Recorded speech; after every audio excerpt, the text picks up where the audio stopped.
tunnels, Council of 13 decree. Kill, kill for the great horned rat, and we are inclined to agree. Die, man, then we feast when you scream, cry. Die, man, then your empire will fall. Die, man, then we feast when you scream, cry. Die, man, then we strike for the great horned rat.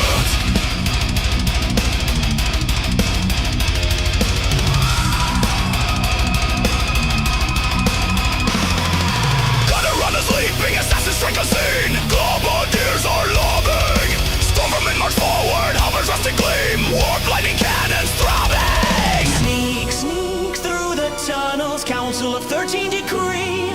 Kill, kill for the great horned rat, and we are inclined to agree. Greetings Man-Thing, and welcome to my channel. In today's video I'll take a look on how to paint a Skaven Screaming Bell. I hope you enjoy it. There are many recipes here you might find useful for other projects as well, so let's just begin.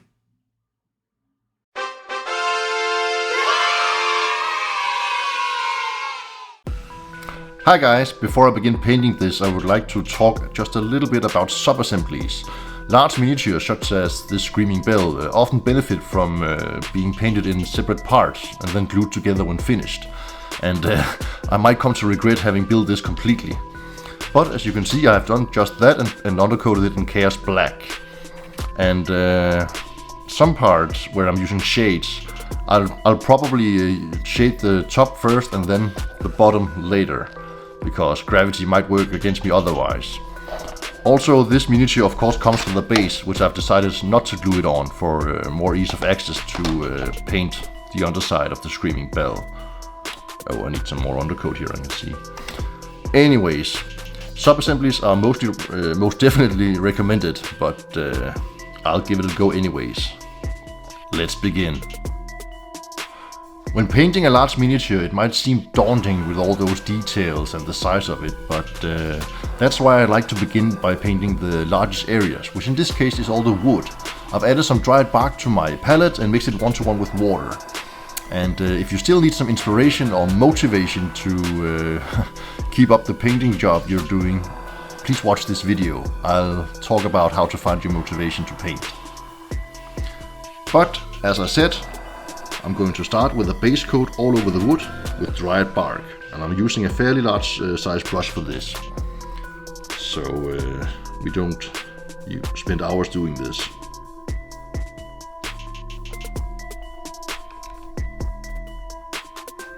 It doesn't matter too much if we hit any of the surrounding details, we'll paint those over later.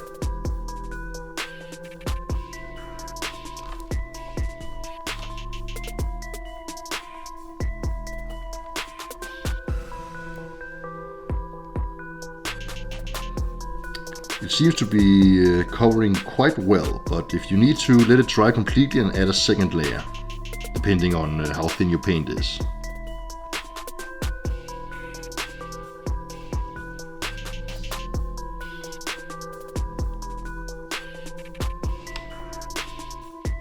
I do believe I've reached all the areas with the Dryad Bark that I could, and a big advantage by undercoating in Chaos Black is the areas that I can't reach will just look like shadows. I've also painted the Grey Seer staff with the Dryad Bark. Next I'm going to add a shade of Agrax Earthshade, and I'm going to do this in 2 phases. First I'm going to, well, apply it all over, but except the bottom. I'll do that last and find a way to keep it like this when it dries. So, grab your Agrax Earthshade, give it a good shake.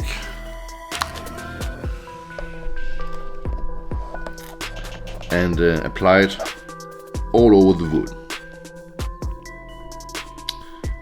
And once you are done with this, give it at least half an hour to dry.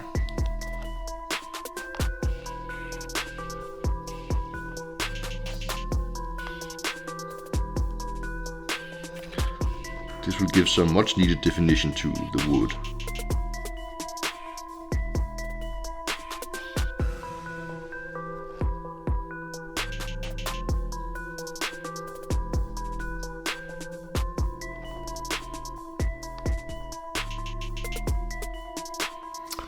I gave the shade plenty of time to dry, so now we are ready to move on to the first of two highlights.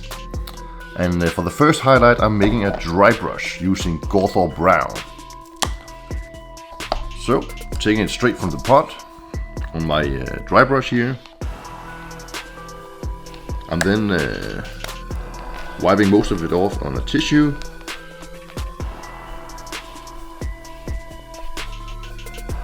Can always test the strength on my finger here. This is what I want. And then I'm just going to dry brush all the wood. And so far what I've been doing is I've picked out one part at a time to paint. So I'm starting with the wheel, for example.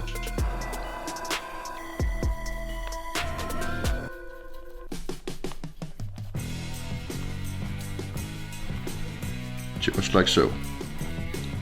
And then the back side, and then the next wheel, and so on and so forth. Until I've gone all over the wood.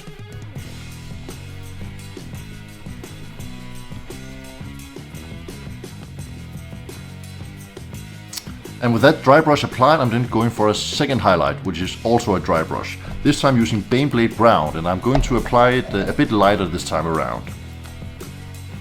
But just like before, I'm taking one part of the miniature at a time. So, starting with the wheel, for instance.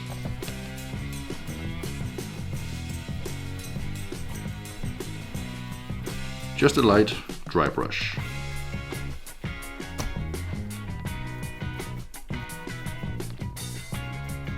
And then the wood is complete.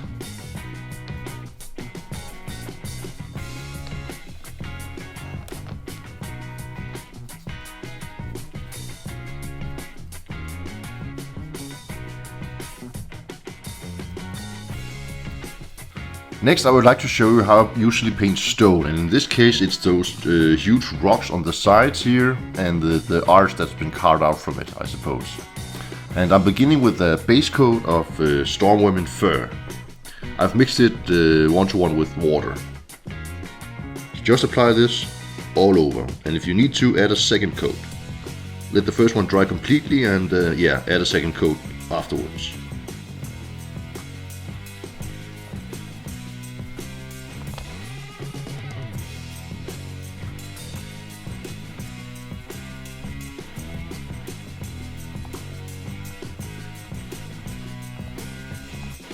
Like I mentioned before, I've given it 2 coats to give it an acceptable coverage. Next we're going to shade it all down with a black color, and I'm using Nuiln Oil for this. So just apply this all over the stone.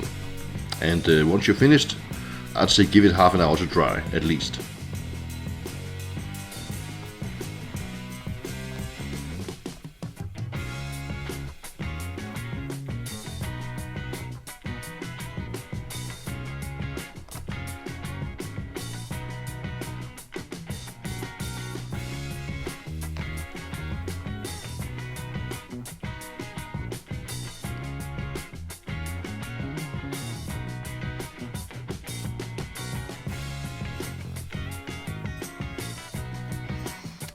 Following that shade, I'm then going to highlight it by using a dry brush of Longbeard Grey.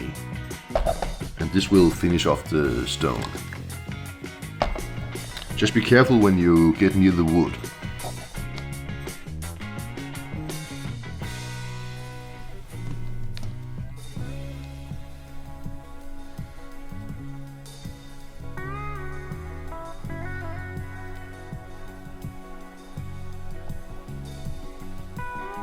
And with that we have some lovely stonework here. Next I'm going to paint all the steel, and there's plenty of it scattered around all over the model.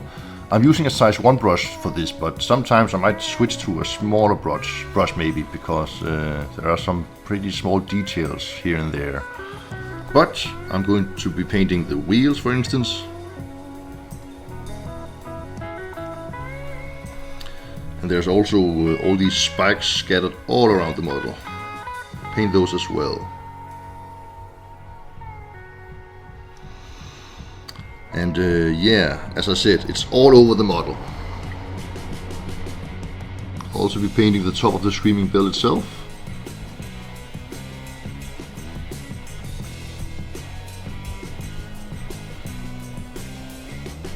So just take your time and find all the metal details and block them in with Iron Warriors.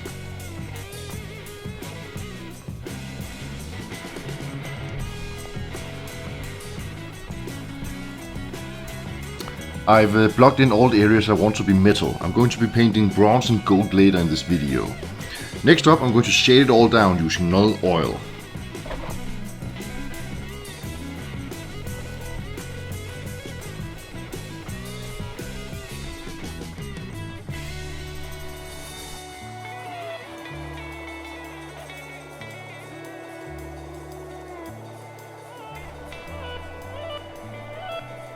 Following that shade, I'm then going to break out the Ironbreaker. I'm so sorry. I'm adding this as a layer this time around, and I've thinned it down roughly 1:1 with water. I've shaded all the inside metallic parts as well, but I don't think I'll add the layer to the inside because I want them to look dark and in shadow. So, starting with the wheel, I'm just applying this all over, but avoiding all the crevices and recesses.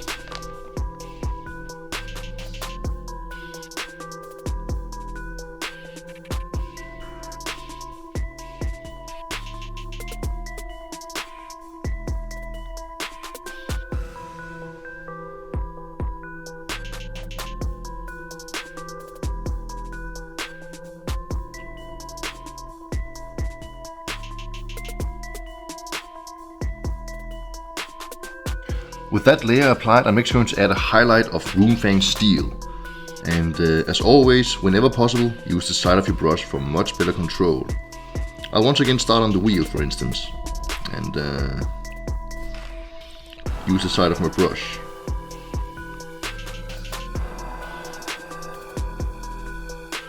Like so.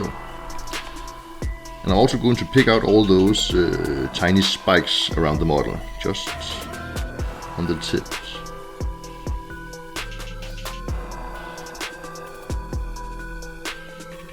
Like so. You can really do as little or as much of this as you want, but I'm going all over all the exterior metal plates and such.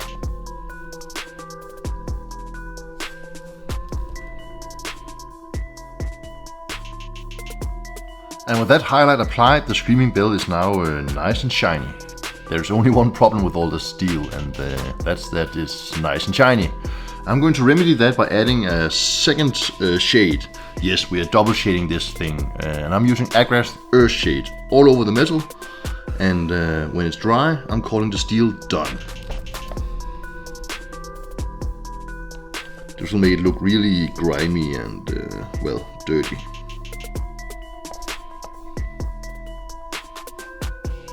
Which befits our Skaven Screaming Bell.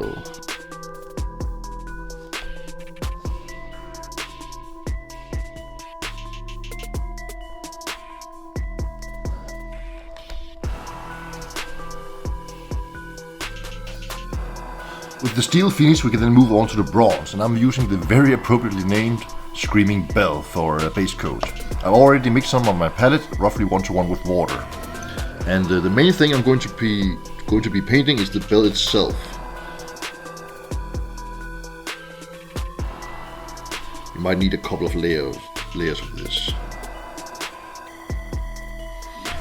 And also I'm picking out the Skaven symbol on top of the bell. And also on the Grey Seer staff.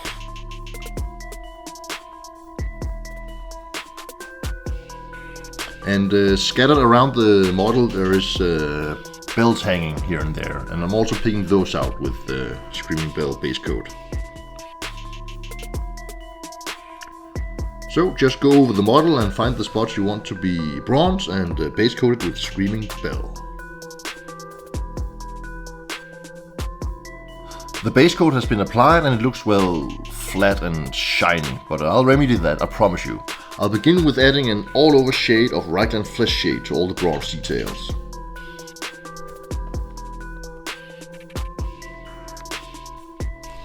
And once you're done with this, give it about 20 minutes to dry.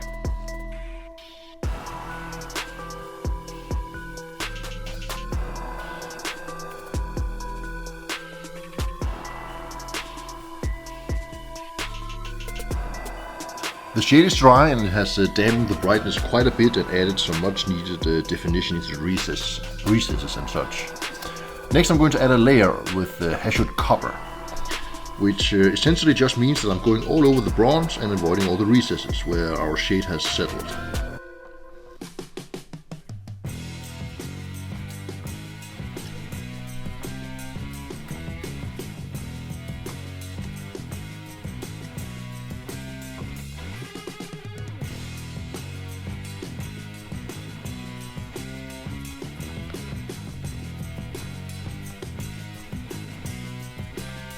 And with that layer applied, we have some pretty looking bronze in my opinion. I'm just going to finish it off by adding two different highlights, and the first one is with the Sycorax Bronze. And the trick is to use the side of your brush whenever possible for much better control over your highlight. For example on this Skaven symbol on top.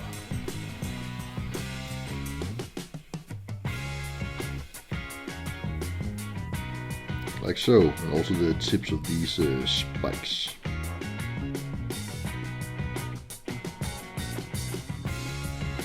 So just go around the bronze and add this highlight.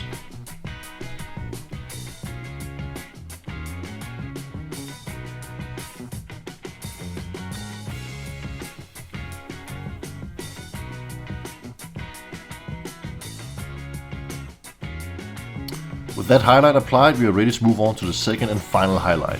And I'll be adding that as a dry brush using Golden Griffin. I'll add it as a very light dry brush all over the bronze.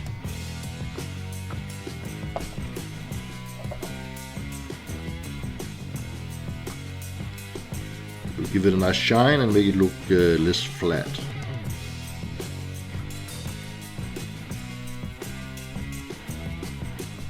After that, the bronze section of this video is complete.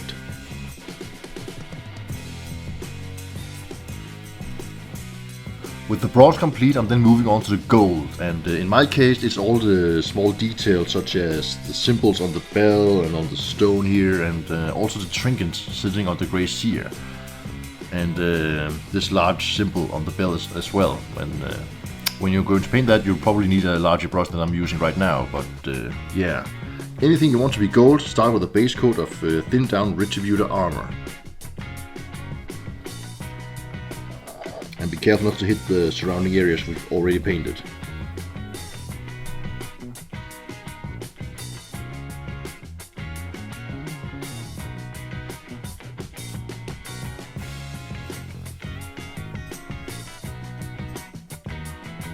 Nice and steady.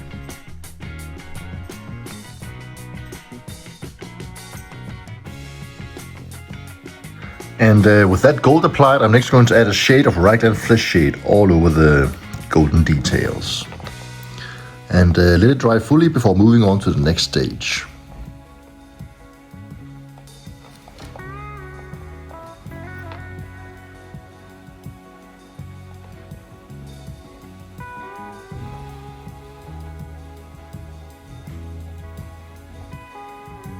And following all that, I'm then taking some Liberator Gold and adding a layer. So just avoid all the recesses and crevices and apply this over the gold.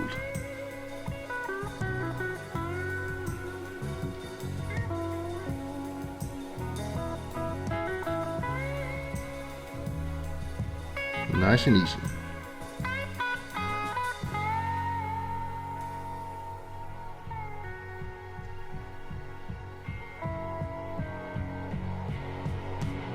And to finish off the gold, I'm just grabbing a little Stormhost Silver and applying a few highlights where appropriate.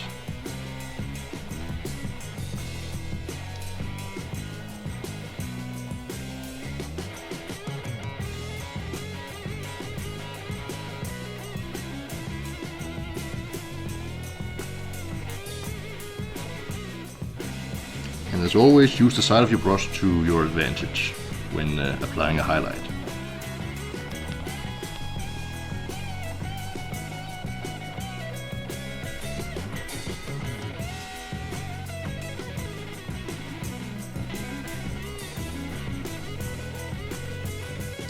With all the metallics out of the way, I'm then going to paint the rope, which is binding this entire Screaming Bell together.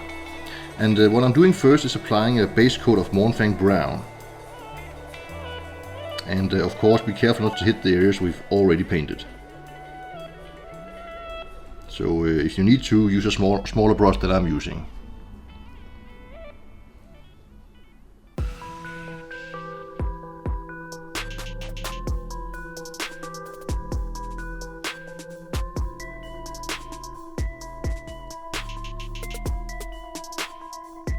Alright, I've base coated all the rope, and I also painted the rope inside the bell, but I did skip the anti-gravity rope on the bottom here. So next I'm going to add a shade, and I'm using Agrax Earthshade, using the same brush. And of course be careful not to hit the surrounding areas. And once you're done, give it about 15-20 minutes to dry completely.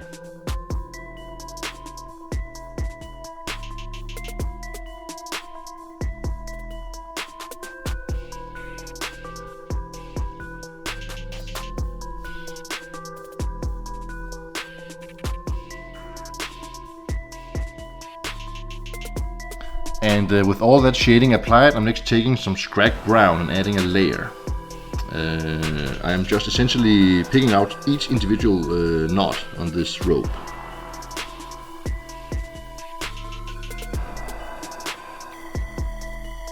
Like so.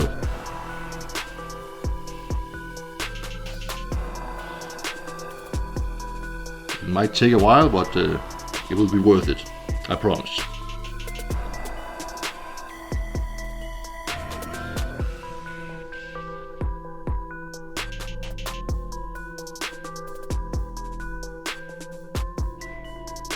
Well, I do hope you enjoyed painting all that rope, because now we're going to do it again, this time with Deathclaw Brown. But don't you worry, this step is completely optional, and I'm only going to pick out the most raised knots, such as right here for example.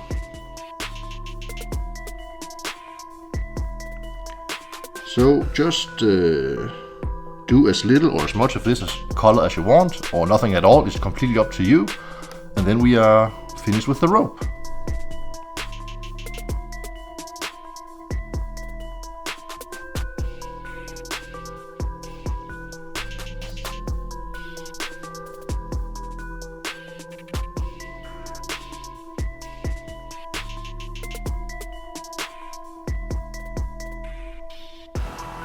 With the rope finished, I'm then moving on finally to the Grey Seer and the Rat Ogre, and I'm beginning with the Rat Ogre's skin. I'm starting with a base coat of the appropriately named Ratskin Flesh. So apply this all over the flesh and use a second coat or even a third if you need to.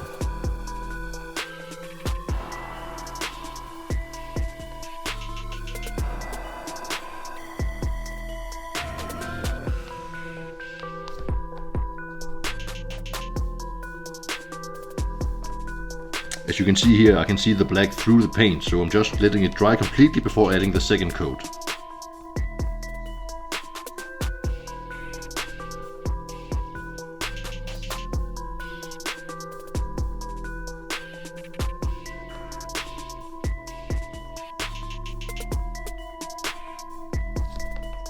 With that rat skin dry, I'm then adding a shade of Reikland Fleshshade all over.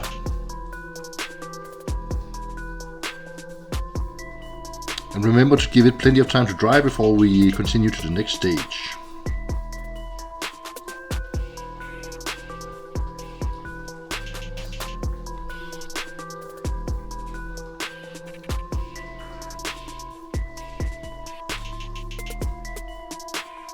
This Rat Ogre has most likely seen better days. It has some scars here and there and a symbol carved into its shoulder. So I'm going to emphasize that by adding some contrast paint. And I've made a 1-to-1 mix of Volopus Pink and contrast medium on my palette. So what I'm going to do is add it directly over this symbol for starters, to make it look sore, like so. And then I'm going to quickly wash my brush, make sure it's damp, and blend in the outside to the surrounding area. Like so.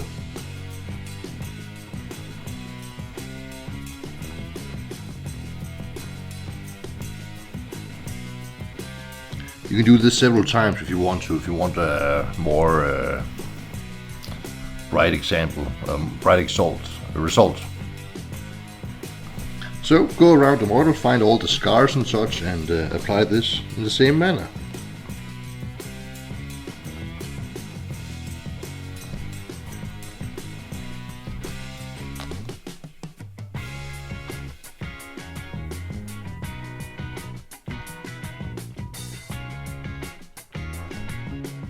And once we're happy about how sore the wounds look, then we can go in and add a layer of Bestigor Flesh.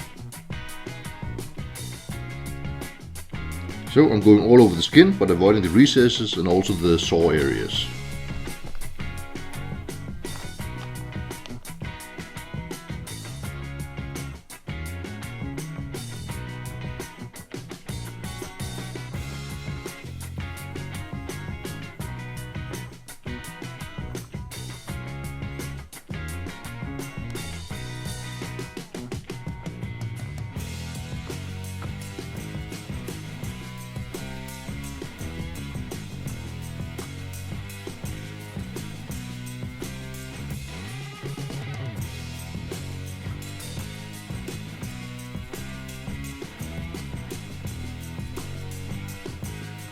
Following that, I'm taking some thinned down Ungor Flesh and adding a highlight to the skin.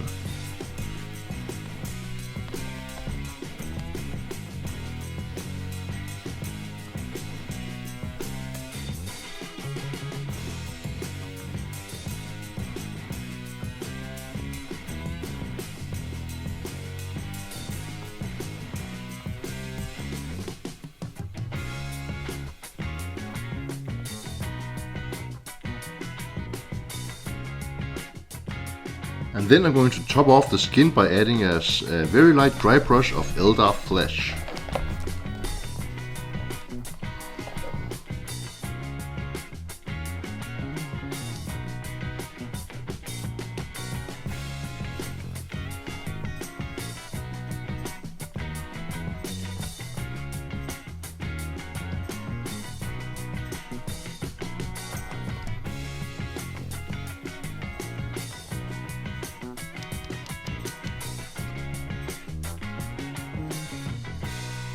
With all that skin painted, I would then like to turn my attention to the fur, and I would really like to give it a black shade, but it's already completely black, so that's why I'm starting with the base coat of Corvus Black, which is an off-black color, which allows us to shade it later.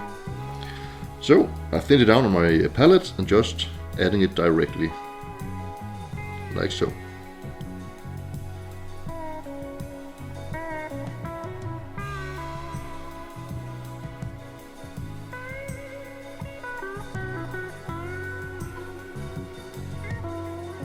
And you've already guessed what color I'm going to use next, as I alluded to it in the previous clip. Of course I'm going to use Nuiln Oil all over the fur, like so.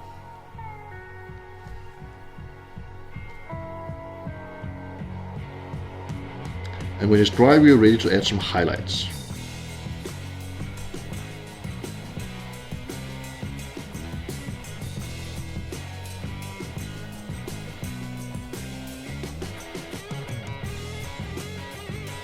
To highlight the fur, I'm adding 3 different highlights in the form of a dry brush, starting with Skaven Blight Dinge.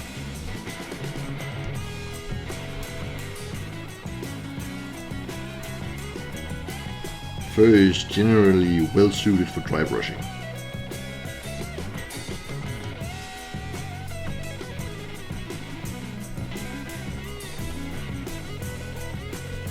This is then followed by a dry brush of Stormvermin Fur.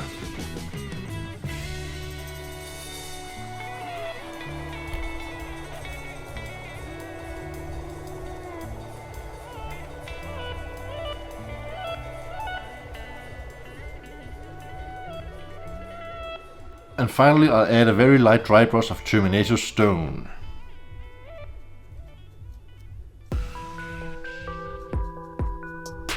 And the fur is complete.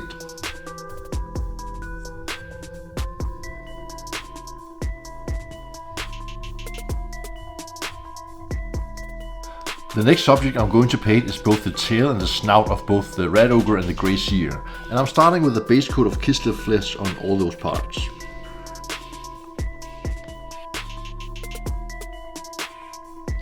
I've thinned it down with water, of course, so you might need a couple of coats for this to cover perfectly. So let the first one dry completely and add the second one afterwards.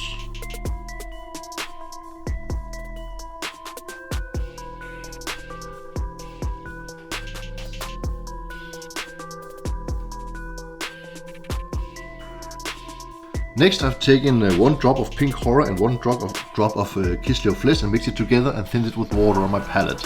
And this is to add a layer, but only to the nose of both the Red Ogre and the Grey Seer. So apply this on the snout and avoid the recesses, such as the nostrils.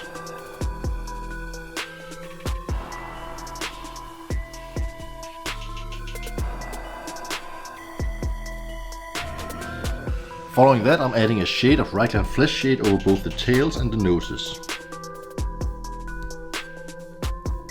And of course, let it dry completely before moving on.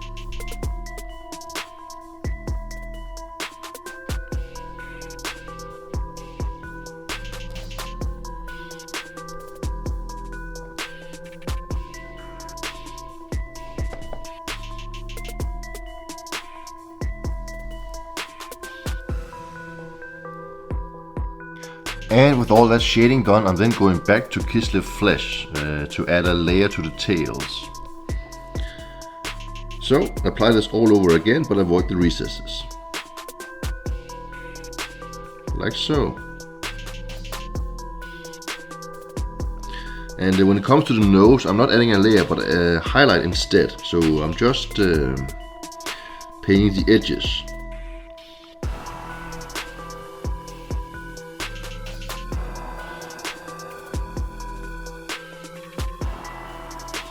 Like so. And I'm of course going to do this on both the Grey Seer and the Red Ogre. And that concludes our snouts. Next I'm adding a highlight to the tail using Flayed 1 Flesh.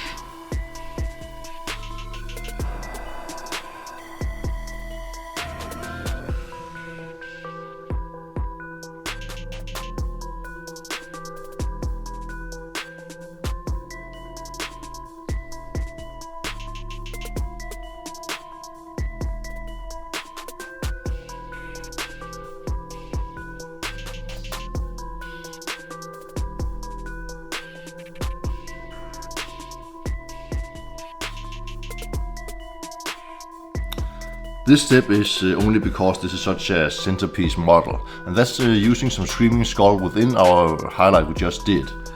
I probably wouldn't do this on your standard clan rat, for example, but your opponent will notice this model, so you want it to be painted as good as you can. So, like I said, some Screaming Skull within our previous highlight.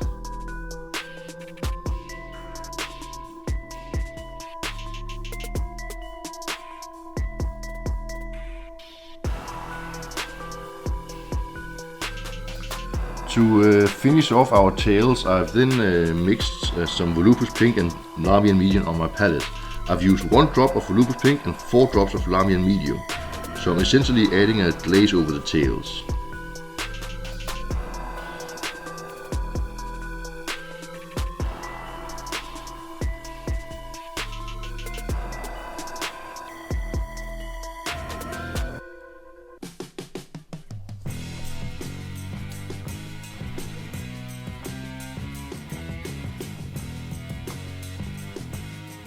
Next I would like to paint all the horns and teeth on both the Grey Seer and Red Ogre, but there's also some horns on the bell itself, which I'll be painting using the same color. And I'm starting with a base coat of Sandry Dust.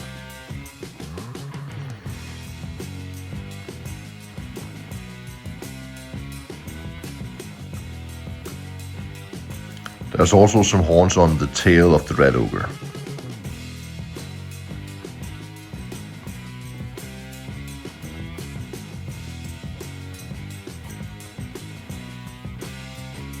I have also painted the claws on the hands and feet of the Grey Seer and Red Ogre. The next step is to add a shade of Seraphim Sepia all over the same areas.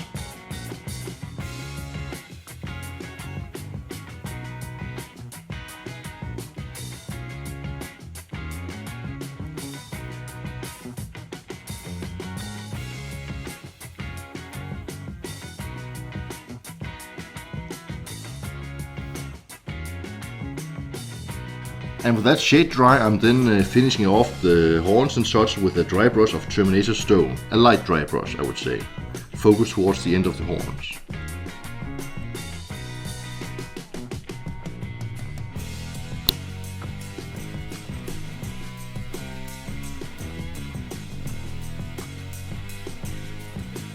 Next up, I'm painting the wrappings scattered around the entire model. We have some around the face of the Red Ogre, we have on the Grey Seer staff itself, and a couple of places on the chassis of the Screaming Bell.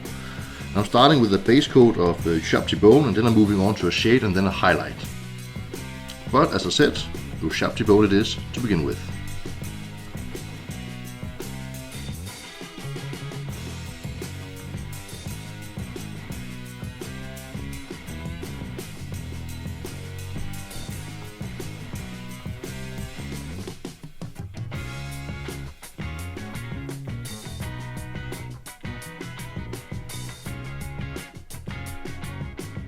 And as mentioned, I'm adding a shade. The one I'm using is Reikland Fleshshade. You can use others if you prefer, for example Seraphim Sepia for a more yellowish tone instead of a red one. It's all up to you.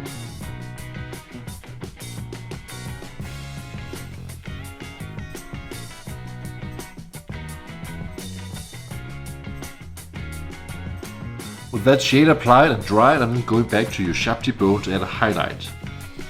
I'm using a size 00 for this, but you can use a dry brush if you prefer. I just like to add just a few highlights here and there for the most raised areas.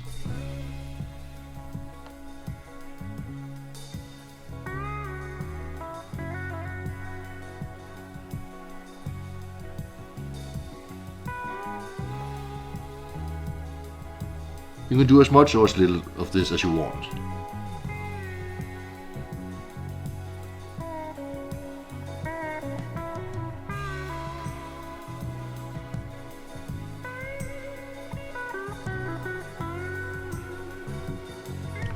The last thing we're going to paint on the Red Ogre is his belt and the cloth hanging beneath it. And I'm going for an off-black color, so I'm starting with a base coat of Corvus Black.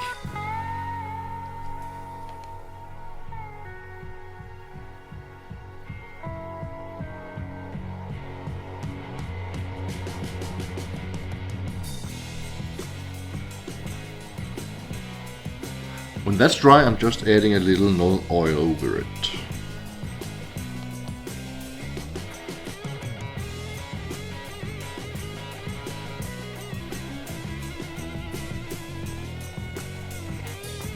And lastly, I'll add a highlight using Administration Grey, using the side of my brush whenever I can.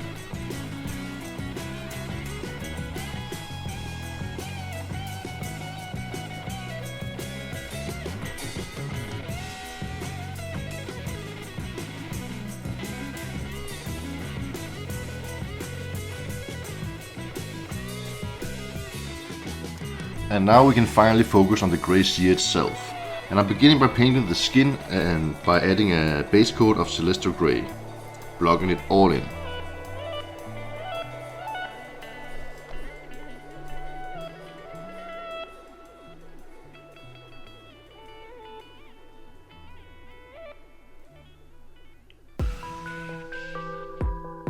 Remember to be careful around the nose we painted earlier.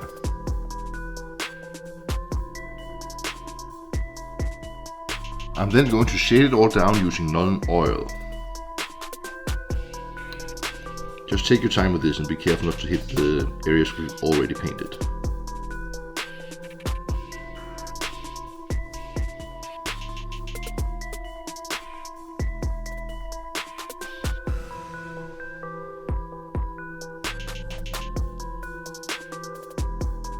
With that shade dry, I'm then next adding a layer of Ulthuan Grey.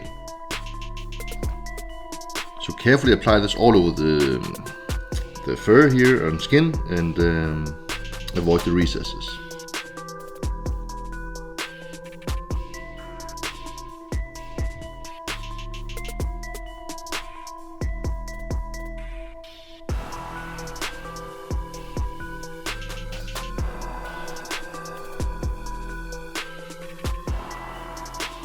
And to finish off our skin on the Grey Seer, I'm then adding a highlight of white scar. For example, just above the eye.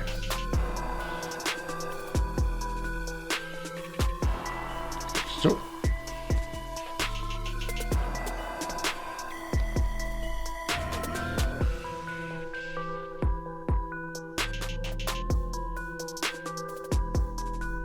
And on the ears and so forth. There isn't much fur on this Grey Seer, but there is a little on his forearm and on his chin, and I'm base coating that with Mechanical Standard Grey.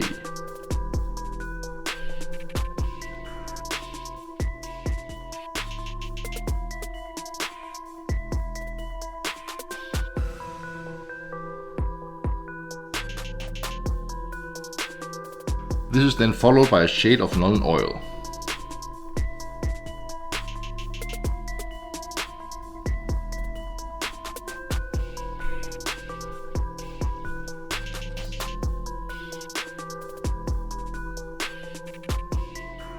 And then I'm applying a layer of Dawnstone.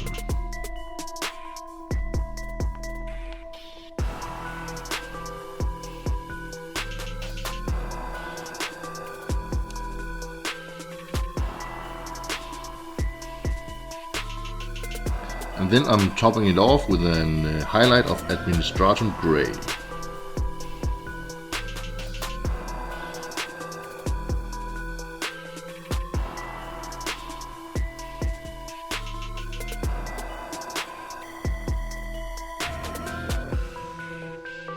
Next up is the robe of the Grey Seer, and I'm using the very appropriately named Grey Seer as a base coat all over, and I'm also painting the robe around his waist and the purse hanging at his waist. So yes, just apply a base coat of Grey Seer all over. And of course do be careful not to hit the areas we've already painted.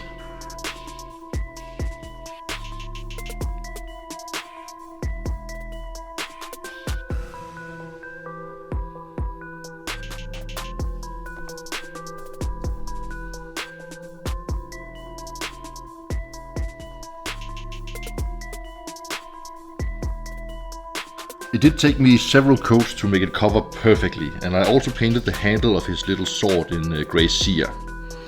And well, yes, he is certainly looking great right now, but we're going to remedy that by starting by adding a contrast paint. I'm using Flesh Terror's Red, and I'm applying this to the top half of his robe.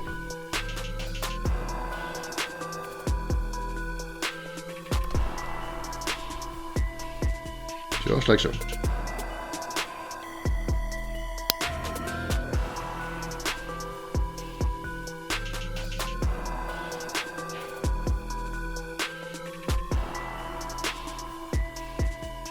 I did switch to a smaller brush when painting some of the areas on the robe. And next up, I'm adding an edge highlight of sweet orange.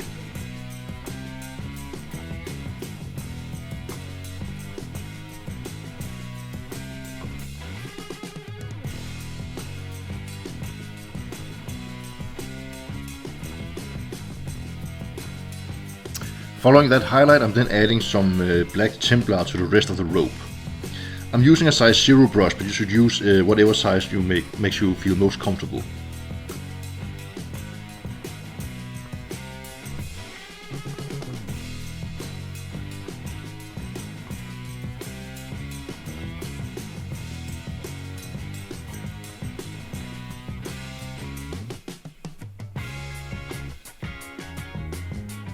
The contrast paint is then followed by a neat little highlight of Carrick Stone.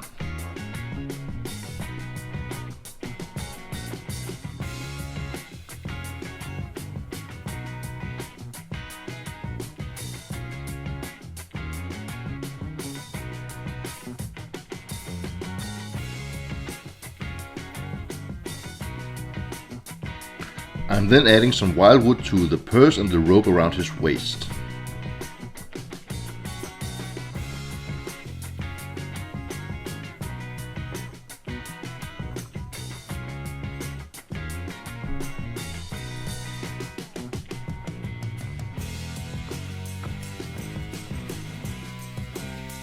The Grey Seer also had some rope around his throat.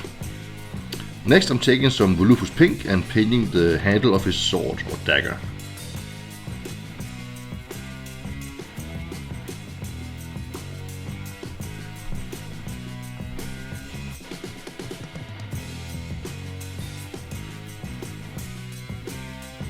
To finish off our Grey Seer, I'm taking an artist oversized 000 and some Evilton Scarlets and painting in the eyes.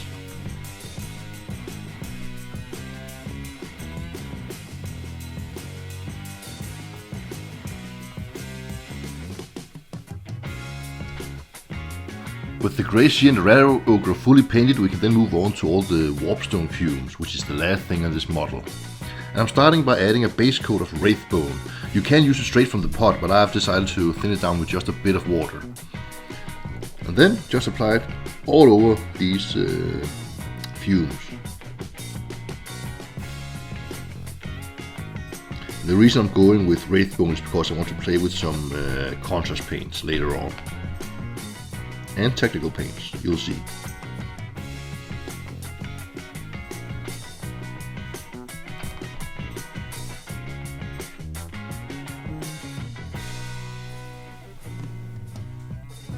With that the Wraithbone fully applied and dried, I'm then adding a contrast paint, and the one I'm using is Dark Angel's Green, and I'm adding this all over the fumes.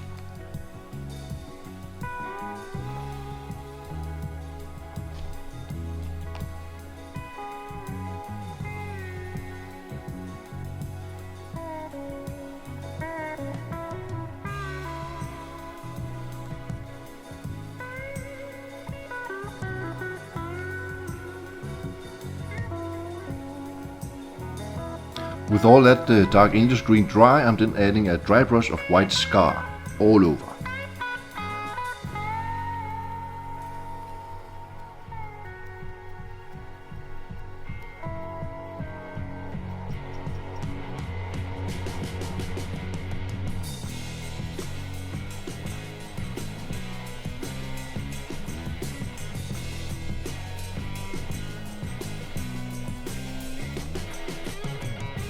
With all that dry brushing done, I'm then adding a technical paint, and this is Tesseract Glow, I believe it's called.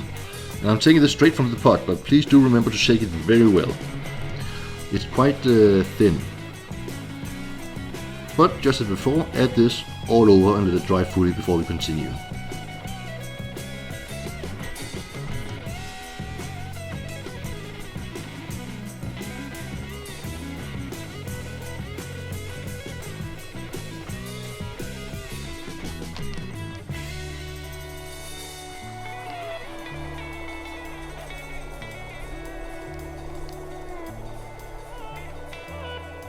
And I have given the Tesseract Glow plenty of time to dry.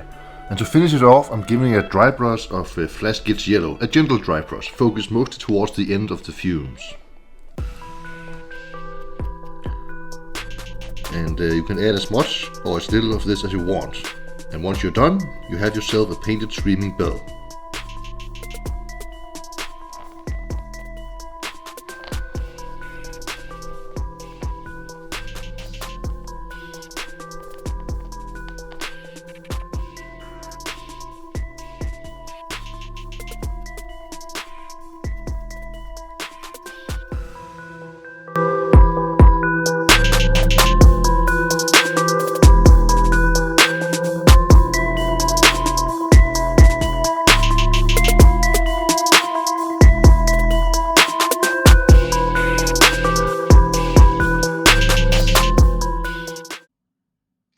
This was a long haul, but it's also a big miniature, so I hope you found it very useful, and as I said in the beginning, many of these recipes can translate over to other miniatures as well, so do with whatever you like. And with that said, you know the words, happy painting.